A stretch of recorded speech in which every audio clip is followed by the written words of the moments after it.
Welcome back to the Flex Diet Podcast, where we talk all about things to increase lean body mass or muscle performance, better body composition, and all in a flexible approach without destroying your health in the process.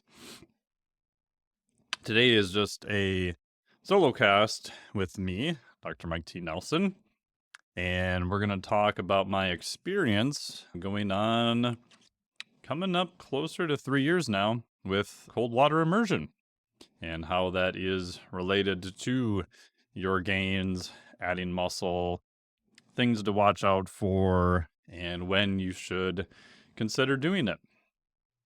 This is brought to you by the Physiologic Flexibility Certification, which when you're listening to this, if you're listening to this when the podcast first came out, is open now until Monday at midnight, September 12th, 2022. So today is the Monday before that, so Labor Day here in the US. And you can go to physiologicflexibility.com to get all the information for it. If you're listening to this outside of that time, you can still go to physiologicflexibility.com and you'll be able to get on the wait list for the next time that it opens. But if you're listening to this when it first came out, go to physiologicflexibility.com for all of the information there. The Physiologic Flexibility Certification is the level 2 to the Flex Diet Certification. So the Flex Diet Certification is the level 1, and that focuses primarily on nutrition and recovery. In the Flex Diet, it's everything from your macros, such as protein, fats, carbohydrates, NEAT, intermittent fasting, sleep, micronutrition, and more. And once you've got those basics of nutrition and basic exercise, I'd say covered to around 80%, maybe 90% if you really want to push it, then the benefits to the Physiologic Flexibility Certification is it will increase your body's ability to recover, to be more resilient, anti-fragile, and you'll be able to bounce back from other stressors in life much faster. And in my biased opinion, I think it's a true way of increasing actual longevity, which is based more on function. So we know the top 3 things for longevity that we have solid data on are grip strength, lower body strength / muscle mass, and VO2 max, your aerobic capacity. And other than really the grip strength, those are all covered in the Physiologic Flexibility Certification.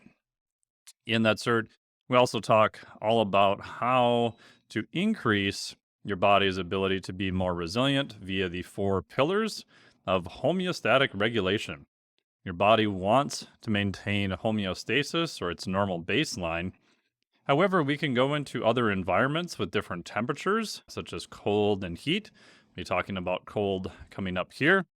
We can try to change the pH of our body. Again, it likes to operate just a little bit above 7. But if you get on the old Concept 2 rower, let's say you do some repeated 500-meter rows as hard as you can, your muscles are literally dumping acid into the environment.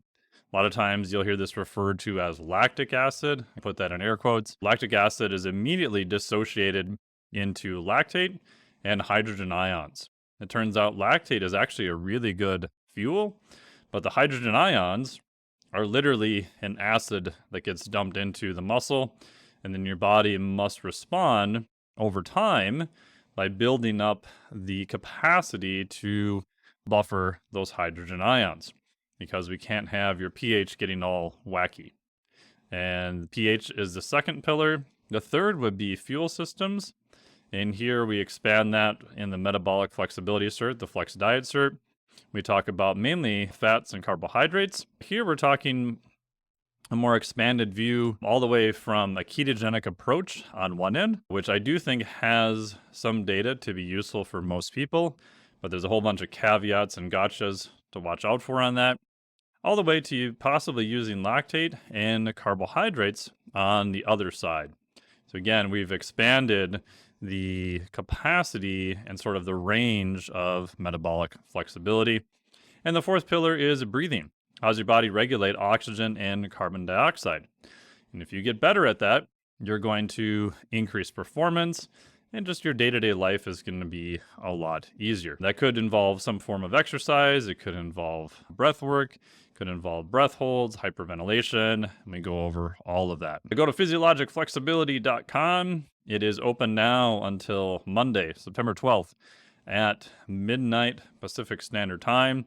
If you have any questions, feel free to hit me up.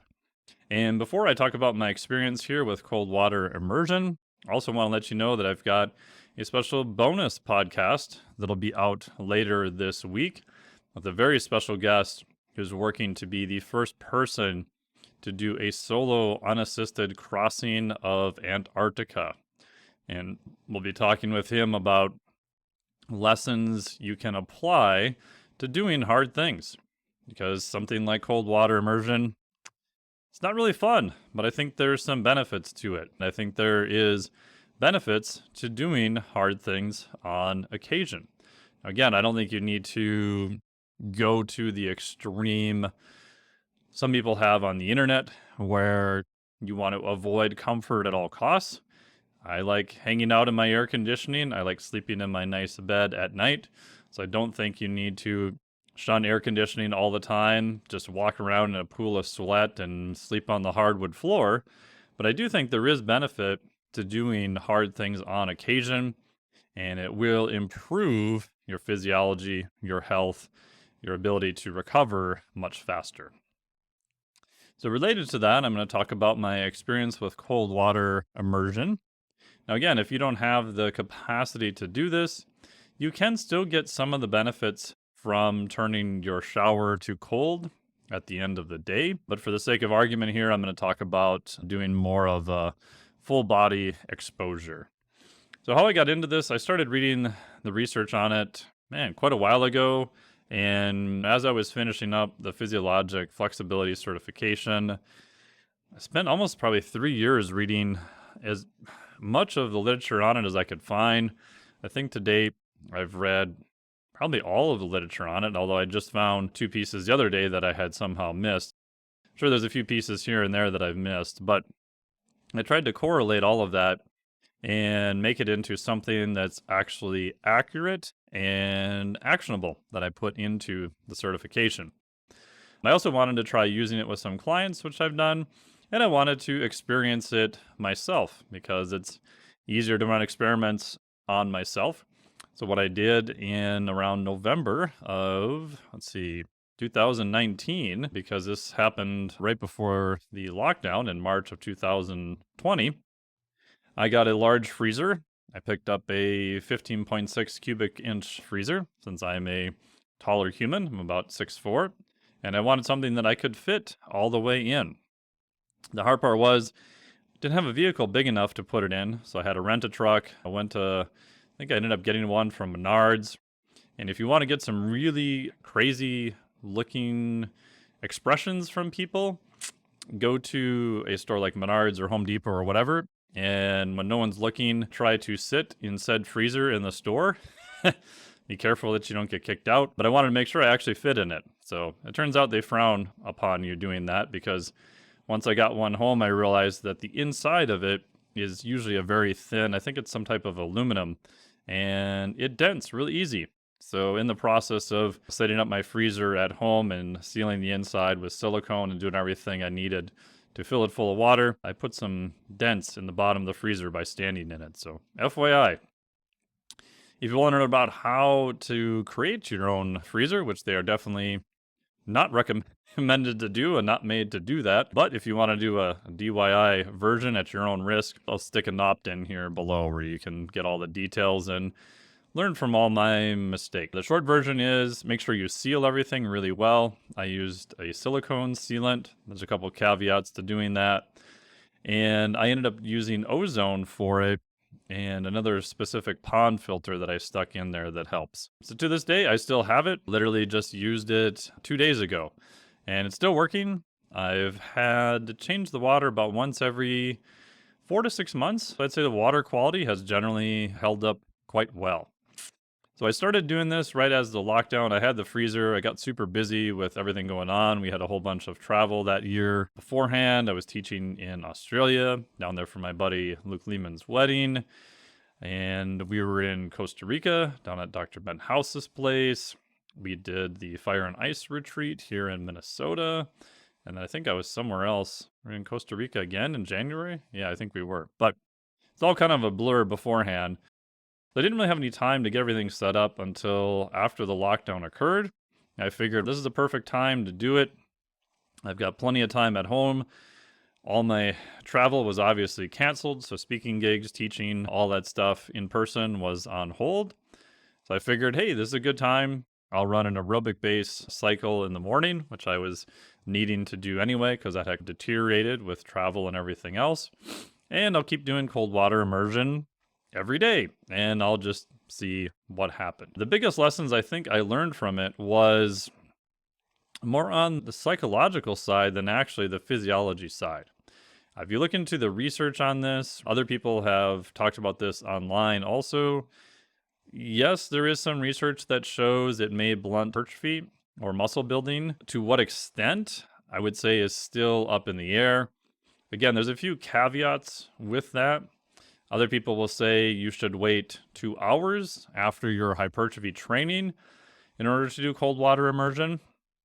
And just for clarification, when we're saying cold water immersion here, we're saying getting into cold water, generally 50 degrees or cooler, and as much of your body into the cold water as you can. Some people have theorized that if you wait 2 hours, you'll be okay. And in terms of an educated hypothesis, I think that's probably fair, although I can't find any data that's looked at that from an actual study. So I'm not really sure what the 2-hour time point is based on, but probably better than doing it immediately after.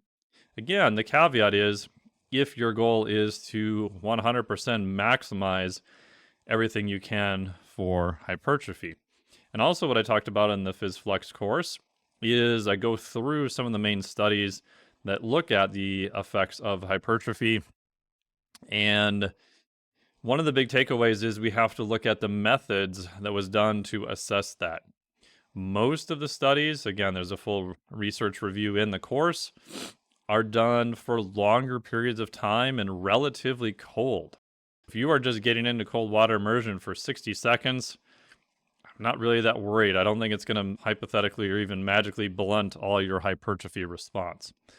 Now, again, even in the research, it's not going to blunt all of your response to hypertrophy. So it's not going to completely nix any of the training that you did.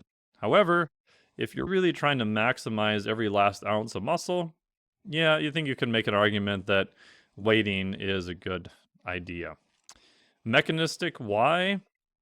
I don't really think it's inflammation. I know that goes against a lot of popular views on the internet.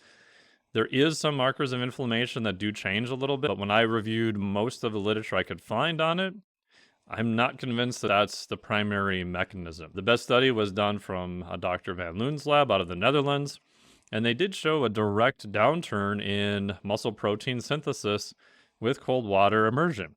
So muscle protein synthesis is the fancy word for the process of taking amino acids primarily from diet and jamming them into muscle tissue to make it bigger and stronger and help your recovery.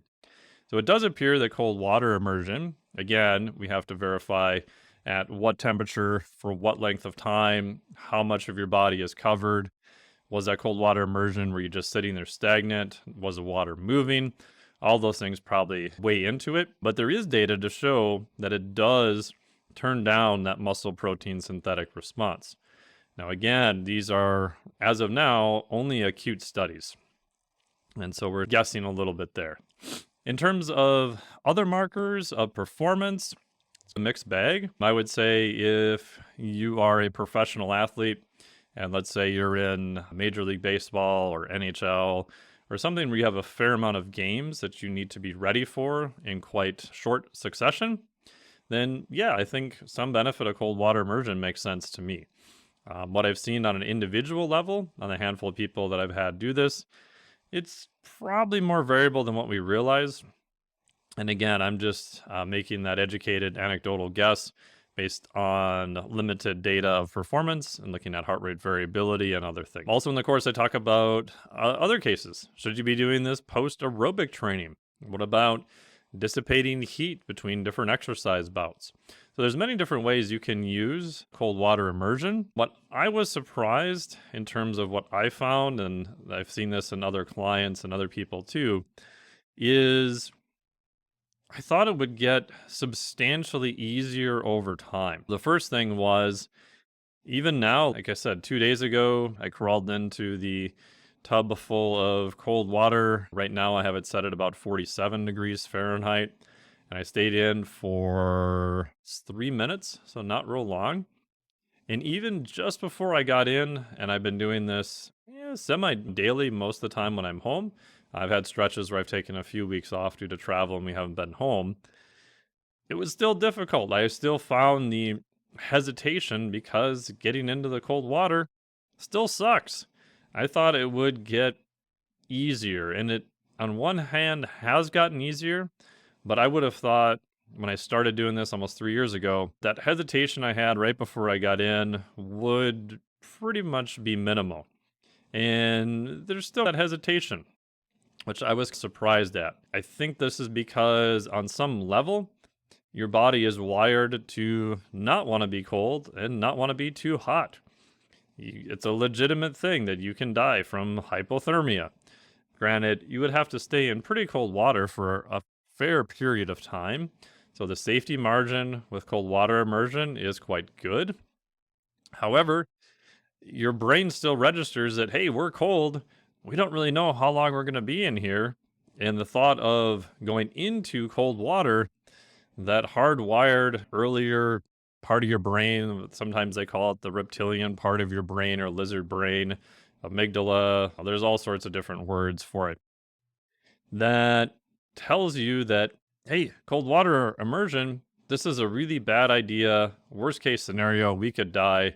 So don't opt to do this. This is a stupid idea. However, we can use the bigger part of our newer brain, or what's called the professor part, the prefrontal cortex, find the sort of lizard limbic part of our brain. And we can think about the benefits you would get from cold water immersion. Similar to exercise, you can think about the benefits, how much better you'll feel once you're done doing it. And you can use the newer part of your brain to talk your lizard brain into doing it. So Dr. Andrew Huberman calls this limbic friction. So I like that term. I thought that's pretty useful. And I found that this limbic friction never goes to zero. I would have expected to be very minimal, but in my experience, it's still always present. And it does get easier, but it's still there. And so I think one of the big benefits of cold water immersion is literally the decision process you must go through each time to decide to do something that is difficult, that the hardwired old part of your brain does not want to do, and talk yourself into it each time. I do think that probably transfers to other aspects of your life, whether that's taking the stairs instead of the escalator, making different food choices, opting to stop watching Netflix, go to bed earlier, all those decisions that at the time can be a little bit difficult. So I think doing something hard that you can do on a daily basis, and if you do it in an intelligent manner, you will not see any real negatives from it. You'll only see positives. You can only do so much hard exercise every day before it's going to catch up to you. So I believe that the exercise of using the newer kind of prefrontal cortex professor part of your brain to override your lizard limbic part of your brain, that those neural pathways are most likely plastic and that they can be changed, and that you can practice doing that on a daily basis. And my bias is that will transfer to other aspects of your life, therefore making those other decisions just a little bit easier. So that is my number one lesson I've learned from doing cold water immersion. Again, I think there's a whole bunch of other potential benefits. There's some downsides to it also. And if you want more information on cold water immersion and everything else, you can check out the Physiologic Flexibility Certification. It is open now, if you're listening to this right after the podcast came out, until Monday, September 12th at midnight 2022. So go to physiologicflexibility.com for all of the information. If you're listening to this outside of that time period, you can still go to the same link, which you'll find here below, and you'll be able to get on the wait list for the next time that it opens. So in it, we do cover cold water immersion. We cover benefits of sauna, high intensity interval training, ketogenic diets, breath work, and a whole bunch of other things. The goal is to train the 4 pillars of homeostatic regulation to make your body more robust and even anti-fragile. So you'll have more energy during the day, and you'll be able to recover much faster from different stressors. Thank you so much for listening. We'll talk to you again very soon. What was that? It's called the medium sketch. The medium sketch? Yeah, it wasn't rare and it certainly wasn't well done.